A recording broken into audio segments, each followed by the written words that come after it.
Net समस्या। आप शुरू करो। वंदो सतगुरु जन को, करो सो प्रेम प्रणाम। अशोभ हरि करण, धनी श्री देव चंद जी। श्री प्राणीनाथ निज मूर्तिपति, श्री मेहराज सुना। तेज कुंवर श्यामा, पल पल करूं प्रणाम। पिया जी को पल पल करूं प्रणाम। सुंदर सा बोलो श्री प्राणनाथ प्यारे की जय। बोलो श्री सतगुरु महाराज की जय। बोलो श्री राम रतन महाराज की। सुंदर साथ जी, हमारी पहली लहर चल रही थी। पहली लहर में भी मंगलाचरण की कुछ चुपाइयां हो गई थी, लास्ट की 2 चुपाइयां रह गई थी। कहाँ से थे हम? सेवा भक्ति और नम्रता से मिले सतगुरु महाराज, जिस प्रकार गुरु भक्ति की श्री राम रतन महाराज। महाराज जी कहते प्रताप जी कहते हैं कि महाराज जी ने 3 गुण बताए, सेवा भक्ति और नम्रता, कि इन 3 गुणों से कौन मिल सकते हैं? सतगुरु महाराज। जिनकी खोज सतगुरु महाराज को पाने की है, उनको इन 3 गुणों से सतगुरु महाराज मिल सकते हैं। और महाराज प्रताप जी कहते हैं कि उन्हीं की कथा को अब हम जिस प्रकार राम रतन महाराज जी ने अपने गुरु की गुरु भक्ति की, किस तरह से उन्होंने गुरु के हर हुक्म को, आदेश को माना, उसकी कथा प्रताप जी कह रहे हैं कि अब हम आपको सुनाते। अब सुनिए आगे। सोई कथा गुरु भक्ति की, सुनो साथ चित ले आए। जो श्री राम रतन मुख से कही, थोड़ी लिखी बनाए। प्रताप जी कहते हैं कि यही कथा, जो गुरु भक्ति की जो ये कथा है, अब आप अपने चित्त से सुनना। जो कुछ तो महाराज जी ने अपने मुखारबिंद से बोली है, और कुछ प्रताप सिंह ने उन्हीं शब्दों को एक कविता की तरह, यूं कह लो कि क्रमबद्ध किया है। उस उनकी बातों को क्रमबद्ध किया है प्रसंग के अनुसार। ये प्रताप सिंह जी ने ये सेवा करी है, जो महाराज जी के खुद के मुख से ये शब्द बोले। परम धाम की सुंदरी, जग में झंडू दत्त है नाम। झंडू दत्त से बदलकर अब रतन बाई। क्या कह रहे हैं प्रताप सिंह जी? परम धाम की सुंदरी, कि परम धाम की वो सुंदरी है, परम धाम की वो ब्रह्मंगना है, श्यामा महारानी का अंग है, राज्य की अर्धांगिनी है। और जग में, इस जग में उनके तन के, स्थूल तन का नाम क्या है? झंडूदत्त। और जब उन्होंने राज्य को पा लिया, झंडूदत्त जी ने जब राज्य को पा लिया, तो झंडूदत्त से बदलकर अब उनका नाम क्या है? रत्न। सुंदर जी, उनकी वासना का नाम परमधाम में क्या था? रतन।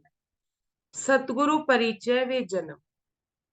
संवत 1951, विक्रम चौथ बदी बेदाश, मिथुन लगन की शुभ बेला में जन्मे श्री सतगुरु महाराज। सुंदर सा जी, संवत 1951, संवत जो होता है वो 50 साल आगे चलता, तो उसी हिसाब से सन हो जाएगा 1901। सुंदर सा जी, जो महाराज जी के जन्म का जो सन है वो हुआ 1901। और सन 1964 में महाराज जी अंतर ध्यान हुए थे। मिथुन लगन की बेला में सतगुरु महाराज का जन्म हुआ था। जन्म नाम से श्री झंडू दत्त, आत्मा का श्री राम रतन, यथा नाम गुण और आप में बड़ा विलक्षण था बचपन। उनके जन्म का नाम झंडू दत्त था, उनकी आत्मा का नाम रतनबाई, राम रतन। और उनमें गुण क्या थे सुंदर सा जी, वो हम सुनेंगे। प्रताप सिंह जी कहते हैं कि बड़ा विलक्षण उनका बचपन था, बड़ा विलक्षण उनका जीवन था। संत आप बचपन ही के थे, जैसे सेवक हो संतोष, जितना मिला मगन उसी में, समझ लिया उसको ही परितोष। बचपन से ही वो संत। सुंदर सा जी, संत संत ना, संत भोगी नहीं होते। संत जितना मिलता है उतने में मस्त रहते हैं, वो परमात्मा की रजा में राजी ही रहते हैं। तो महाराज जी का जो स्वभाव था वो बचपन से ही संत स्वभाव था। बचपन से ही वो संतोषी थे, संतोष रखा करते थे, हृदय में उनके संतोष था। और जो मिला उतने में मगन रहते थे और उसी में ही अपना परितोष समझते थे, उसी को ही अपना प्रसाद समझते थे, जो आसानी से सहजता से उन्हें मिल जाए। विद्या तो जैसे चेरी हो, उड़से अपने आप, ना गुरुकुल ना विद्यालय ना दर्जे के कुछ नाम। सुंदर साथ जी महाराज जी ज्यादा पढ़े लिखे हुए तो नहीं थे, लेकिन फिर भी विद्या उनकी चेरी थी, मतलब उनकी चेली थी, उनके उर में ही विराजमान थी, उनके हृदय में ही थी। ना वो कभी गुरुकुल गए, ना कोई ज्यादा विद्यालय गए, और ना ही उन्होंने कोई किसी दर्जे की उन्होंने कोई पढ़ाई की या कोई डिग्री उन्होंने हासिल की। वही गांव की चौपालों पर 9 वर्ष की आयु तक पढ़न करी, हिंदी थोड़ी सी, 2.5 महीने संस्कृत। वही गांव की चौपालों पे जो स्कूल हुआ करते थे सुंदर सा जी महाराज जी, उसमें जाके पढ़ा करते थे। 9 वर्ष की आयु तक उन्होंने कुछ पढ़ाई की उन्हीं चौपालों में, कभी विद्यालय भी नहीं गए, कभी किसी गुरुकुल में भी नहीं गए, और 2.5 महीने तक प्रताप सिंह जी कहते हैं कि उन्होंने संस्कृत का पठन पाठन किया या संस्कृत उन्होंने सीखी। प्रातः ही उठ साथ पिता के, उंगली पकड़ जूड़ तक साथ, नन्हे नन्हे पैरों पर चल, संग जाते थे अपने उनके आप। प्रातः उठकर उनकी दिन चर्चा बता रहे हैं प्रताप जी, क्या कह रहे हैं कि सुबह उठकर वो अपने पिताजी की उंगली पकड़कर जूड़ पे जाए। सुंदर सा जी इस जूड़ का बहुत गहरा महत्व है इस बीतक में, महाराज जी के जीवन में। मैं इस जूड़ का वर्णन थोड़ा सा करना चाहती हूँ। और परम सौभाग्य है हमारा कि इस बार हम गुरु पूर्णिमा पे जब शेरपुर गए तो वो हमें जूड़ देखने का मौका मिला। हमें राजकुमार अंकल के हृदय में बैठ के राज जी ने इतना प्यार दिया कि हमें वो लेके गए, हम वो जूड़ देख के आए। दो तरफ से दो हिस्सों में जूड़, सुंदर सा जी आज भी वैसा ही बना हुआ है जैसे उस समय का वर्णन महाराज जी अब करेंगे। अब जैसे महाराज जी वर्णन कर रहे हैं, थोड़ा सा आगे पढ़ती हूँ कि महाराज जी नन्हे नन्हे पैरों से अपने पिता की जी की उंगली पकड़ के उस जूड़ में जाया करते थे। नन्हे नन्हे जूड़ भयानक जंगल सा था, एक फलांक गांव से दूर, जहां गुथे हुए थे वृक्ष आपस में कूड़े करकट से भर। महाराज प्रताप सिंह जी क्या वर्णन कर रहे हैं कि वो जूड़ क्या था, वो भयानक जंगल था। जंगल कैसे था सुंदर सा जी कि वो बांस का बना हुआ था, ऊपर से ऊपर, ऊपर से ऊपर पेड़ एक दूसरे से इतने गुथे हुए थे कि सूरज की रोशनी जमीन पे नहीं पड़ती। और आज भी सुंदर सा जी दो हिस्सों में वो जूड़ वैसे का वैसे ही सुरक्षित रखा गया है, और उसके आगे कांटों की बाड़ लगाई गई है कि कोई उसको वहां पे कहा किसी को जाने नहीं दिया जाए, क्योंकि वो आज भी बहुत भयानक है। इतना भयानक अब नहीं रहा क्योंकि उस समय पे तो जंगल था, आज तो उसकी हालत इतनी सुधर गई है कि वहां मंदिर बन गए। मंदिर शिव जी का मंदिर है, उसके बाद राधा कृष्ण का मंदिर है, शनि देव का मंदिर है। आज तो उस जूड़ की व्यवस्था ही बहुत मतलब बदल चुकी है। ये वही जुड़ा है सुंदर सा जी जब महाराज जी पहली परिक्रमा करने के बाद अपने घर आए थे, तो उस जुड़ में उन्होंने 6 साल 7 साल जो भी थे वो समय वहां बिताया था। और वहां उन्होंने एक सत्संग सभा बनाई थी, जहाँ पे सब आसपास के गांव वाले भी जो सत्संगी आया करते थे और परमात्मा का भजन किया। और ये वही जुड़ा है सुंदर साथ जी जब महाराज जी राज्य की प्राप्ति करने के बाद आकर वहां रुके थे। सुंदर साथ जी वहां पे ये इस जुड़ में जब महाराज जी की बेटी की शादी हुई थी, तो इतनी मिठाइयाँ और इतना खाने पीने का सामान बचा था। वहां आकर उन्होंने उस जुड़ में आकर उन्होंने उनकी वहां पे भंडारा किया था। जो महाराज जी की पोती ने हमें बताया कि वो भंडारा तब महाराज जी ने किया था, लेकिन वो भंडारा आज तक चलता चला। उसी दिन जिस दिन महाराज जी की बेटी की शादी हुई थी, उसी दिन की बची हुई मिठाइयों का वहां पे भंडारा हुआ था। और वहां पे जो बाबा जी थे वो नारायण दास बाबा जी थे। तो वहां के लोगों ने हमें ये बताया, जो वहां पे जो गादीपति बाबा जी थे उन्होंने बताया कि महाराज जी के टाइम पे ही दो ही विभूतियां हुई थी जोड़ोदा पांडा में, एक महाराज जी हुए थे और एक वो नारायण बाबा। वो नारायण दास बड़दादा गुरु महाराज से उनका कोई कांटेक्ट नहीं था, लेकिन वो मतलब वहां की परम शक्ति महाराज जी के साथ ही वो पले बड़े थे।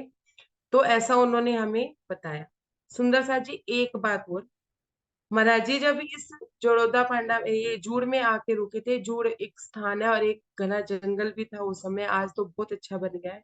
जब महाराज जी आके वहां रुके थे तो राज्य प्राप्ति के बाद और उनकी बेटी की शादी हो गई थी, उसके बाद वो जूड़ में आके जब रुके थे, तो वहां के पुजारी जी को शिवालय था वहां पे, जिसका वर्णन महाराज जी अब शुरू से लास्ट तक करते हैं।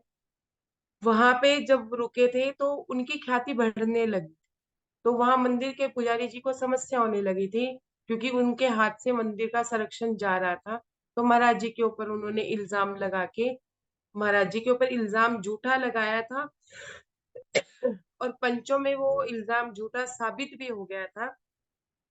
परंतु उसके बाद महाराज जी वहां रुके नहीं थे, तो उन्होंने सन 1941 में शेरपुर में जाके अपनी वहां पे आसन लगाया था, शेरपुर में एक पेड़ के नीचे। तो सुंदर साथ जी, पेज नंबर 246, जिनके पास भी बीतक हो कृपया करके बीतक खोलिएगा। उन उस पेज नंबर 246 की 19वीं नंबर लाइन में देखिए, शेरपुर में बैठ के महाराज जी क्या कहते हैं। 18वीं लाइन पढ़ रही हूँ। यह तो सिर्फ भाव से मिलता, कीमत भाव चुकाता, सॉरी, यह सौदा नहीं कीमत का जिसको बेचा जाता है, यह तो भाव सिर्फ भाव से मिलता, कीमत भाव चुकाता है। कि जूड़ से भी सुंदर साथ, जो सुंदर साथ जूड़ पे जत्थे में आया करते थे, वही सुंदर साथ शेरपुर भी आने लगे थे। वहां से ज्यादा भीड़ अब शेरपुर में होने लगी थी। तो महाराज जी क्या कहते थे कि अपने पास मुरलिया थी, कि मेरे पास से क्या थी, मुरली। जब भी मौज आ जाती, जब भी मैं मौज में आ जाता था, तो उसकी ताने मनमोहक अर्धनिशा फूकी जाती। महाराज जी कहते हैं कि जब मैं अपनी मौज में आ जाया करता था, तो मैं आधी रात के समय भी मैं वो मुरली बजाया करता था। पांचों गांव सुना करते थे अपनी इस मुरली की टेर। क्या कह रहे हैं महाराज जी, कि जब मैं अर्धरात्रि में मुरली बजाया करता था, तो उसकी आवाज 5 गांवों में जाया करती, 5 गांव सुना करती। प्रेम प्रेम हमारे से था उन जिनको, वह वहां उन्हीं के ले आती। महाराज जी क्या कहते हैं, जिनको हमसे प्रेम था, उनको ही ये मुरली की तान अंदर से विचलित कर जाया करती थी, और वो महाराज जी के पास आया। सुंदर साथ जी, हमने बीतक पहले भी सुन चुके हैं और अब हम दोबारा बीतक सुन रहे हैं। महाराज जी अपना आसन कभी भी जल्दी से हटाया नहीं कर, और ना ही महाराज जी अपनी जगह को, अपने आसन को छोड़ा करते थे। 24 24 घंटे का ध्यान रहता था महाराज जी का। वो अपने ही आसन पे बैठे रहा करते थे।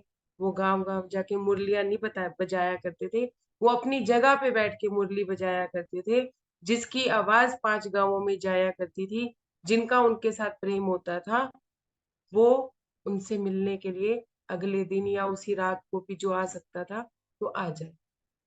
ये महाराज जी की लीला थी सुंदर साथी, जूड़ की और जूड़ के बाद। ये मैंने इसको संक्षिप्त में बताया है, लेकिन आगे जाके विस्तार में भी इसका वर्णन करेंगे जब प्रसंग आएगा।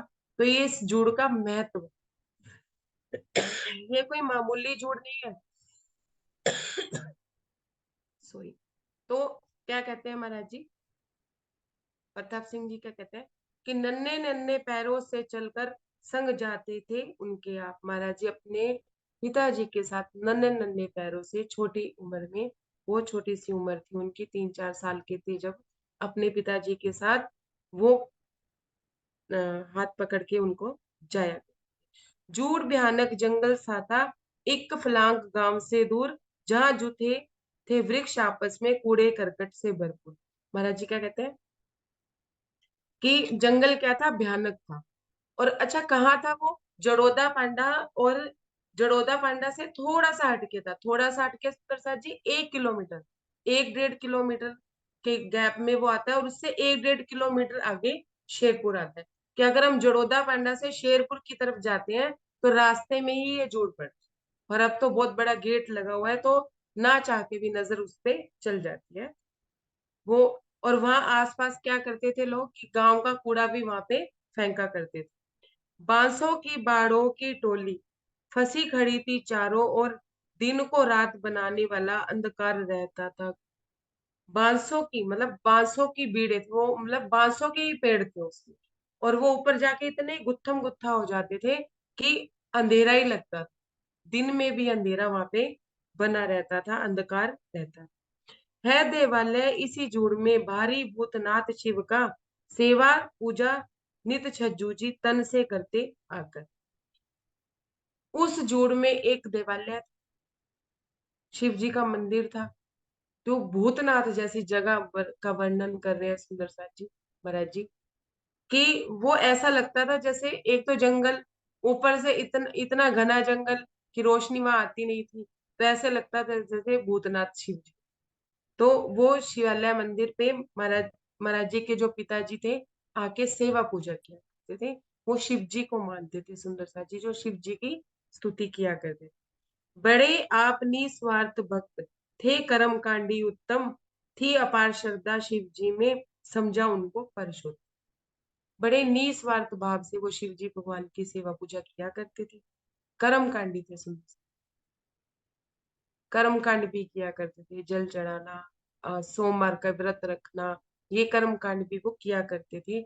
और क्या थे वो आगे महाराज जी बताते हैं कि उनकी भक्ति, उनके आराध्य कौन थे, उनके पिताजी के आराध्य कौन थे, शिव जी थे। उन्हीं को ही परशुत्तम एक परमात्मा समझा कर, तो एक परमात्मा समझ के वो उनकी सेवा पूजा किया करते। Page number 3। दिन चर्चा भी नपी तुली थी, रहन सहन भी नपा तुला, रहते थे तल्लीन भजन में, जग को मन में बुला।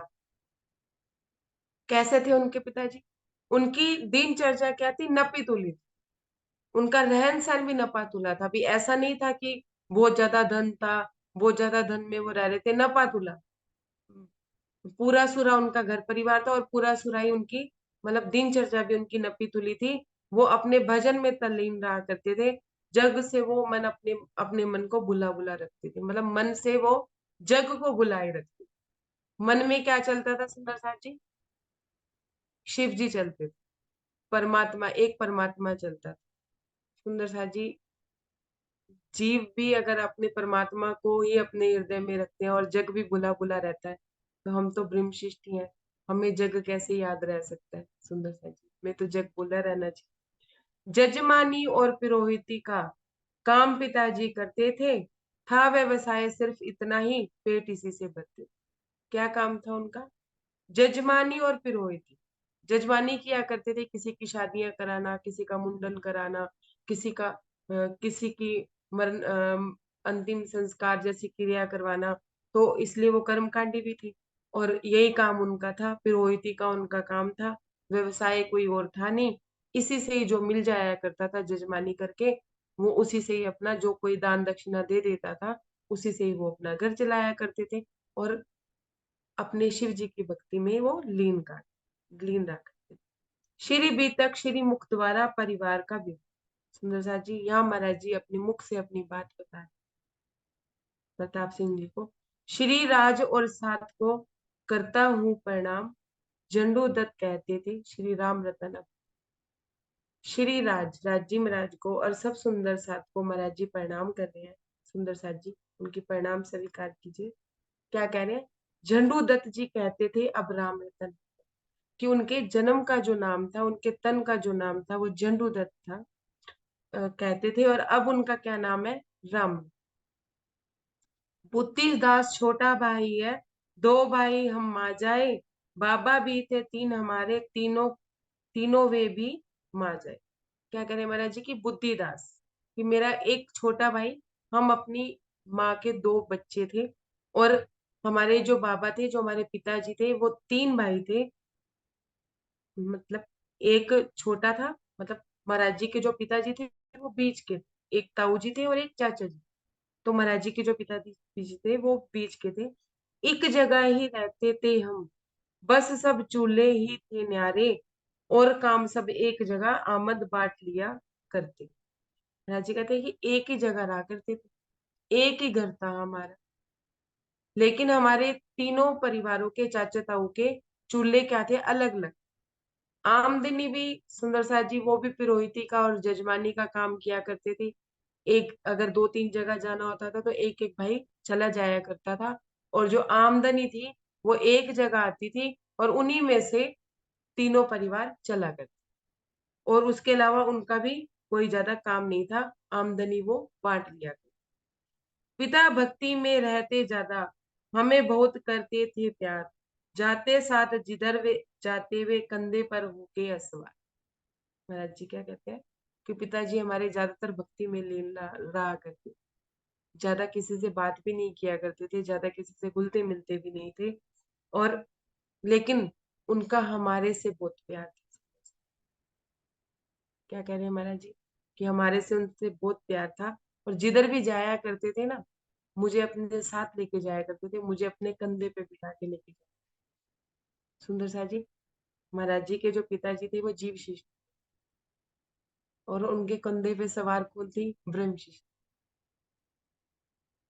जाने अनजाने ही सही, प्रेम सृष्टि उनके कंधे पे सवार होके जाया करती। देखिए, ये महाराज जी समझा बता रहे हैं। नई अलसाते थे हमसे, उम्र हमारी थी 6 वर्ष, ग्राम धुंधली है नेड़े ही, मेला भरता है प्रति। महाराज जी क्या कहते हैं, मेरे पिताजी ना जब घर से निकलते थे, बिल्कुल भी उनको ये नहीं होता था कि मैं इस छोटे बच्चे को साथ लेके क्यों जाऊं, मैं अकेले चले जाऊं या कुछ भी, लेकिन वो मुझसे इतना प्यार किया करते थे कि मुझे साथ में अपने कंधे पे बिठा के लेके जाया करते थे, और मेरी उम्र उस समय क्या थी, 6 वर्ष, और मुझे साथ ही रखते थे। अब क्या, अब सुंदर सा जी एक प्रसंग आ रहा है, क्या क्या बता रहे हैं महाराज जी। एक गांव था दूधली, जो नेड़े था जड़ोदा पांडा के, और वहां पे हर वर्ष मेला लगा, और महाराज जी को वो मेला देखने की बड़ी इच्छा होती थी। छोटे बच्चे थे तो मेला देखने की मन किया करता था। ले गए पिताजी दिखाने मेला, घुमा फिरा कर मेले में, निकट औरतों के बिठला गए, सौंप साप के उन्हें। महाराज जी कहते हैं कि मेरे पिताजी मुझे मेला दिखाने गए। मेला तो क्या दिखाने ले गए, महाराज जी जो वर्णन अब कर रहे हैं, क्योंकि महाराज जी अब तो बड़े हो चुके हैं, वो तो उस समय की परिस्थिति को थोड़ा गहराई में बताते हैं कि मुझे मेला दिखाने तो ले गए, लेकिन अपने किसी कार्य से चले गए, वहां जोड़ोदा पांडा की औरतें बैठी थी और मुझे वहां बिठा के चले गए कि हाँ भी मुझे तो मेला देखना था, लेकिन मुझे वहां औरतों के बीच में वो थोड़ा सा घुमा के बिठा के चले गए, और उन औरतों को उन्होंने मुझे सौंप दिया।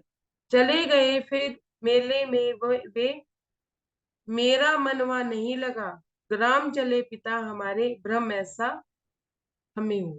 महाराज जी कहते हैं कि पिताजी तो हमें उन औरतों को सौंप के चले, ठीक है, पर जब वो चले गए ना सुंदर साहब जी, महाराज जी कहते हैं मेरा मन मेले में लगा ही नहीं। क्यों? क्योंकि एक छोटा सा बालक, नन्हा सा बालक अपने पिताजी के साथ आया था, पिताजी को ही सब मानता था, उसे क्या समझती दुनियादारी की, ना तो वो किसी को समझता था ना पहचानता था। जिन औरतों के पास उनके पिताजी ने बिठाया था, उन औरतों को भी नहीं पहचानती थी महाराज जी। तो महाराज जी क्या कहते हैं कि एक छोटे बच्चे के लिए तो उनका पिता ही सब कुछ होता है, और फिर वो आए भी उनके साथ थे। महाराज जी कहते हैं मेरा मन मेले में लगा ही नहीं। सुंदर साहब जी फिर क्या कहते हैं कि मुझे ऐसा भ्रम हुआ कि मेरे पिताजी मुझे छोड़ के ग्राम में चले गए हैं, वापिस घर चले गए, इन औरतों के साथ मुझे जाना पड़ेगा। ऐसा महाराज जी कहते हैं कि मुझे ऐसा मन में जचा कि महाराज जी मेरे पिताजी चले गए। भाग पड़ा मैं आंख बचाकर, उन्हें न हो पाया कुछ ज्ञात, मैं चल पड़ा बिछुड़ कर उनसे, दिन छिपने की है ये। महाराज जी कहते हैं मैं उन औरतों से आंख बचा के निकल गया, उन औरतों को पता ही नहीं चला कि मैंने कब आंख बचा के मैं वहां से चल गया, और मैं इन लोगों से बिछड़ गया। और महाराज जी कहते हैं कि ये कब की बात है, मैं किस टाइम निकला, जब दिन छिपने को था, शाम के समय का टाइम था, शाम तक महाराज जी ने वेट करी, और दिन छिपने तक महाराज जी कहते हैं मैं अकेला ही निकलता। सुंदर सा जी प्रसंग बहुत इंपॉर्टेंट है। मैं आज सिर्फ इसका शाब्दिक अर्थ करूंगी, बातूनी भेद इसका कल करेंगे कि इतना मामूली प्रसंग नहीं है।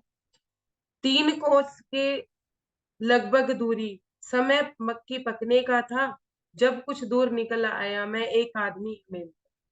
3 कोस की दूरी महाराज जी कहते हैं कि जब मैंने तय की तो मक्की मक्की की उस समय फसल थी। मक्की के खेत कैसे होते हैं सुंदर सा जी, बड़े बड़े होते हैं, यहाँ तक कंधे तक आते हैं। तो महाराज जी कहते हैं कि मक्की पकने का वो समय था। समय इन द सेंस कि उस समय फसल मक्की की थी, मक्की की फसल चल रही थी। तो महाराज जी कहते हैं कि मैं वहां से निकल रहा था तो एक आदमी हमें दूर से मिल एक आदमी हमें दूर से आता हुआ दिखाई दिया, क्योंकि मैं भी उस जंगल में घबरा रहा था क्योंकि रात का समय। Page number 4। मैं रोता जाता था जिस दम, बोला वह हमसे आकर, क्यों रोता जाता है भैया, उठा लिया गोदी में आकर। 6 वर्ष के थे महाराज और रोते जा रहे थे, क्यों? क्योंकि एक तरफ रात हो रही थी, उधर से मक्के के खेत थे। 6 वर्ष की हाइट ही कितनी होती है कि वो मक्के के खेतों में घुसते थे तो गुम हो जाते थे। उन्हें समझ ही नहीं आ रहा था कि किधर से जाए और किधर से नहीं जाए। तो वो रोने लग गए थे। और एक उस आदमी ने आके महाराज जी से पूछा, भी क्यों रो रहे हो तुम, क्या कारण है तुम्हारे रोने का? और ऐसा पूछते पूछते ही उन्होंने महाराज जी को अपनी गोद में उठा लिया। रोवे मत, चल तुम पिता तुम्हारे यही मक्की पर है मेरी, चल हम तुम्हें मिलावे उनसे, चला मुझे लेकर गोदी। महाराज जी को क्या कहते हैं वो जो आदमी उनसे मिला, कि रो क्यों रहे हो, रो मत, तुम्हारे पिताजी यही मक्की के खेत पे है, ये खेत मेरा ही है, ठीक है, मैं तुम्हें ले चलता हूँ, मैं उनसे मिलवा देता हूँ, तुम रो मत, ऐसे मत रो। ऐसा कह के महाराज जी को गोदी में लेकर वो जाने लगा। मैं भी चुप हुआ इतनी सुन, खेतों खेतों वह निकला, जब जंगल की ओर चला वह मैं डरता डरता। सुंदर सा महाराज जी क्या कह रहे हैं, मैं उसकी बात सुन के चुप हो, मैं मैंने रोना बंद कर दिया। लेकिन उस व्यक्ति की चालाकी क्या थी, वो भी खेतों खेतों में से जा रहा था सुंदर सा, क्योंकि खेतों से बाहर जाता, मतलब पगडंडी से जाता या खेतों के बीच में जगह बनी होती तो कोई देख लेता। लेकिन वो मक्की के खेतों खेतों में से इसलिए जा रहा था कि कोई उसको देख ना। लेकिन जैसे ही वो जंगल की तरफ जाने लगा, जंगल की तरफ, फिर एक खुला मैदान था, उसके बाद जंगल था। जब वो जंगल की तरफ जाने लगा तो महाराज जी कहते हैं कि मैंने डरते डरते को क्या बोला, अपना रास्ता नहीं उधर को, उस रास्ते उस रास्ते से जाएंगे हम, लगा हमें धमकाने, वह खबरदार जो मारत।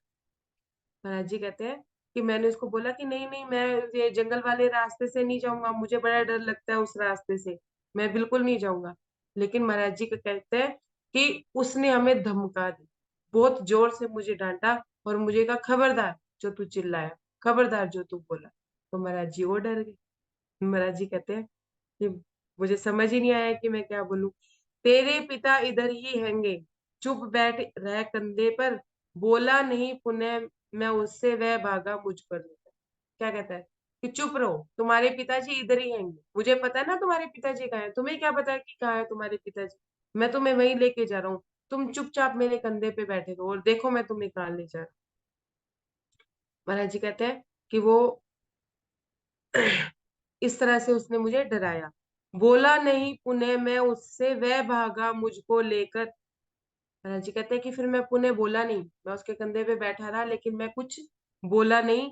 और वो मुझे, पहले तो वो धीमी स्पीड से जा रहा था सुंदर सा, अब उसको पता लग गया कि ये बच्चा समझ गया कि मैं उसे जंगल के रास्ते ले जा रहा हूँ, तो वो भाग के उसको ले जाने, मतलब भागने लगा। जंगल जंगल भागा जाता, जब आया पांडव तालाब, अपना नौकर सुमरु दिखा हमें, सुमरु ने हमने सुमरु दिया। सुंदर सा जंगल जंगल, मतलब वो जंगल जंगल से ही भागा जा रहा था, वहां जो पगडंडी बनी हुई थी उस पगडंडी पे नहीं जा रहा था। अब महाराज जी क्या कह रहे हैं कि पांडा फल जब आया पांडव तालाब। पांडव तालाब का है सुंदर सा जी, पांडव तालाब है जूड़ से लेकर, पहले तो जड़ौदा पांडा से शेरपुर के रास्ते में जाएंगे तो 1-1.5 किलोमीटर की दूरी पे जड़ौदा पांडा की और शेरपुर की दूरी दूरी 3 किलोमीटर। 1 से 1.25 से 1.5 किलोमीटर के बीच में जूड़ आता है, जूड़ से आगे ही पांडा फल आता है, पांडा तालाब आता है, जहाँ अपने समय में आके पांडव रुके। वो जगह आज भी बनी हुई है सुंदर सा। और उसके आगे जाके शेरपुर आता है।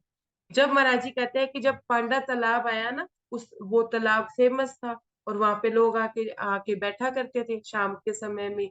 आज भी वहां पे, अब वहां पे तो उसके बिल्कुल नजदीक कोल्लू बना दिया गया है, जहाँ पे गुड़ बनाया जाता है। आज तो वो जगह बड़ी ठीक सी है। तब भी, तब जंगल था। तो महाराज जी कहते हैं कि वो पांडा तालाब आया तो हमने क्या देखा कि हमने अपना एक नौकर देखा, जिसको महाराज जी पहचान गए। उसका नाम क्या था? सुमरू। महाराज जी कहते हैं हमने उसको जब पांडा तालाब पे देखा और हमने जोर से आवाज देनी शुरू करी, सुमरू सुमरू, जोर जोर से। महाराज जी कहते हैं मैं चिल्लाने लगा। जंगल फिरने आया था वह, टेर पड़ी जब उसके कान, ना थी रुकावट वहां फसल की, एकदम था खाली मैदान। उस पांडा तालाब के आसपास ना मैदान बना रखा था, कि लोग उस समय पे शौच नहीं हुआ करते थे, जंगल पानी के लिए भी वहां जाया करते थे। तो उस पांडा तालाब के ऊपर उन्होंने साफ सुथरी सी जगह बना के वहां वो थोड़ी देर बैठ के बातें भी किया करते थे। तो महाराज जी कहते हैं कि जंगल फिरने आया था, जब उसने मेरी आवाज सुनी, ठीक है, तो वो एकदम से रुक गया। कहा? जहाँ पे वो फसल थी उसके पास वो जा ही रहा था, लेकिन वो रुक गया जहाँ पे खाली मैदान था। दूर से ही उसने लेकिन महाराज जी कहाँ थे? महाराज जी उस खाली मैदान में एंटर कर चुके। ध्यान से समझिएगा, पांडा तालाब के आसपास खाली मैदान, वो उन्होंने जगह बनाई हुई थी, गांव वालों ने, आज भी बनी हुई है, कि वहां बैठ के वो सुबह या शाम जब भी उनको समय मिलता था वो बातें किया करते थे, एक बैठक किया करते थे। लेकिन जब महाराज जी पांडा तालाब के पास पहुंचे, वो तो पूरे मैदान में आ गए। लेकिन जो सुमरू था वो क्या था? जंगल में। जंगल में वो जंगल पानी के लिए आया था, मतलब शौच के लिए आया था। तो उसने जब आवाज सुनी, जब उसने पीछे मुड़ के देखा, खाली मैदान होने की वजह से महाराज जी को वो जल्दी से, सॉरी, सिमरू को वो जल्दी से महाराज जी दिखाई दे गए, वो छोटे से बालक दिखाई दे गए, जंडूदत्त जी दिखाई दे गए। तो उन्होंने आवाज सुन ली, दूर दूर तक दिखता था, समरू सुन करके भागा, किसका बच्चा टेर रहा है, कौन व्यक्ति लेकर भागा। महाराज जी कहते हैं कि सुमरू ने जब सुना, मेरी आवाज सुनी, तो दूर से देखा, दूर से ही महाराज जी उनको दिख गए। और वो, उन्होंने भी पीछे से आवाज लगाई, कौन है, किसका बच्चा है, कौन लेके भाग रहा है और क्यों भाग रहा है। ऐसे जब उन्होंने आवाज लगाई, तो आगे देखिए क्या हुआ। निकट गया जिस दम में पुरुष के, उसको समरू ने पकड़ा, खींचा तान हुई दोनों में, काफी देर हुआ जब। जब समरू उस व्यक्ति के पास गया, तो उस व्यक्ति ने भी ना अपना, मतलब पौरुष का दम भरते हुए, मतलब वो बच्चा चोर था, तो वो लड़ाई झगड़े में माहिर था, उसने सुमरू को पकड़ लिया, उसको गिरेबान से पकड़ लिया, और दोनों में खूब खींचातानी हुई। काफी देर तक तो महाराज जी कहते हैं कि दोनों का आपस में झगड़ा ही होता रहा। पहले बातों से झगड़ा करते रहे, फिर हाथों से झगड़ा करते रहे। वह अपना बतलाता हमको, समरू अपना बतलाता, आधे में उसकी जफरी में आधा ही वो खींचे जाता। सुंदर सा जी, महाराज जी अपनी परिस्थिति का वर्णन कर क्या कह रहे हैं कि सुमरू ने मुझे पहचान लिया था, है ना, कि ये छज्जू जी के बेटे हैं। और उधर से वो बच्चा चोर छोड़ने को तैयार नहीं था। तो सुमरू तो अपना बच्चा बता रहा था, और वो जो बच्चा चोर था वो अपना बच्चा बता रहा था। एक हाथ सुमरू के हाथ में था, और एक हाथ बच्चा चोर के हाथ में। एक कंधे से इधर खींचता और दूसरा कंधे से उधर खींचता। तो महाराज जी कहते हैं कि आधा वो मुझे खींचता था, आधा वो मुझे खींचता था। अपनी हालत ऐसे समझो, भेड़ भेड़ियों में जैसे, चाह रहे थे दो टुकड़े करने, फंसा बीच में मैं ऐसे। महाराज जी क्या कहते हैं कि मेरी हालत ऐसी थी जैसे भेड़ बकरियां नहीं होती, कि मेरी भेड़ है, ये मेरी भेड़ है, ऐसे लड़ते हैं गडरिया आपस में। इधर से ये मुझे खींच रहा था, उधर से मुझे खींच रहा था। मेरी हालत ऐसी हो रही थी जैसे दो टुकड़े ही कर देंगे। मेरे को तो बीच में फंसा रखा था कि दोनों खींचेंगे और मेरे दो टुकड़े हो जाएंगे। ऐसे बीच में महाराज जी कहते हैं कि मैं फंसा हुआ था। लगी चटकने चूल्हों की नस, आंखों में तारे चमके, चीख मारता बुरी तरह से, कोई ना देता था सुन। महाराज जी क्या कह रहे हैं, ये जो खुले हैं कंधे हैं, इनकी जो नसें हैं वो क्या है, खींचने लगी बहुत जोर से। महाराज जी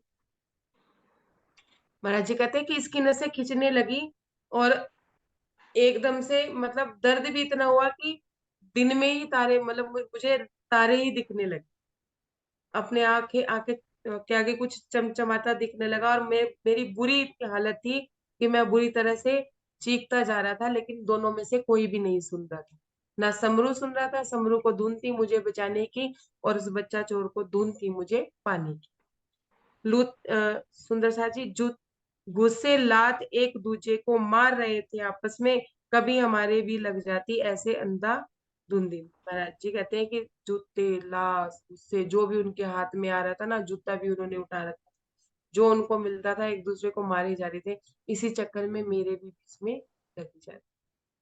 तो साची पेज नंबर 5 अपने कल करेंगे। ये एक जीव की स्थिति है।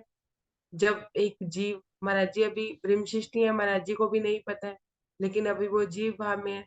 अब जीव की क्या हालत है, वो फंसा हुआ है माया में और ब्रह्म में, कि वो परमात्मा की तरफ जाए या माया की तरफ जाए। माया अपनी तरफ खींचातानी करती है और जीव अपनी तरफ, महाराज जी अपनी तरफ खींचातानी करते हैं, परमात्मा की तरफ खींचातानी करते हैं। सुंदर साहब जी, ये परिस्थिति हमारी भी होती है। जब हम राज्य में लगते हैं तो माया कहती है हमारे काम करो, राज्य कहते हैं अच्छा तुझे भी काम करने की जरूरत है, मैं अपने आप कर दूंगा, तो बस मेरे पास कर। यही खींचातानी एक जीव की परिस्थिति। महाराज जी अपनी परिस्थिति का बखान करते हैं। महाराज जी बीतक अपने बचपन से सुना, बचपन की सुना रहे हैं, लेकिन इस समय महाराज जी शेरपुर में सॉरी चलसीना में बैठे, चलसीना की रानियों के महल में प्रताप सिंह जी को ये अपनी बीतक बता